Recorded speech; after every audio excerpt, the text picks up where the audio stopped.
आणि आता मुंबई ते पुणे जे प्रवास करत असतात त्यांच्यासाठी एक अतिशय महत्त्वाची बातमी आहे, कारण डेक्कन क्वीन एक्सप्रेसमध्ये एटीएम बसवण्याचा विचार मध्य रेल्वे प्रशासन करते. मुंबई ते मनमाड दरम्यान धावणाऱ्या पंचवटी एक्सप्रेसमध्ये ही सेवा या आधीच सुरू करण्यात आलेली आहे. चाचणीसुद्धा झाली आहे. या सेवेला अपेक्षित प्रतिसाद मिळाला आणि त्यानंतर रेल्वे प्रशासन देशातील महत्त्वाच्या रेल्वेमध्ये एटीएम सेवा सुरू करू शकणार आहे. एटीएमला चांगला प्रतिसाद मिळाला तर चेक, बँक स्टेटमेंटची सुविधा डेक्कन क्वीन पुरवणार आहे, असं प्रशासनाचं म्हणणं आहे. तर रेल्वेतील एटीएम सुविधेची नेमकी काय वैशिष्ट्य आहे आपण बघूयात.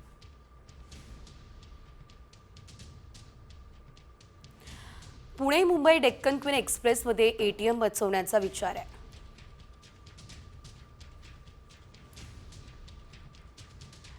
मुंबई मनमाड दरम्यान धावणाऱ्या पंचवटी एक्सप्रेसमध्ये एटीएम सेवा सुरू करण्यात आलेली आहे.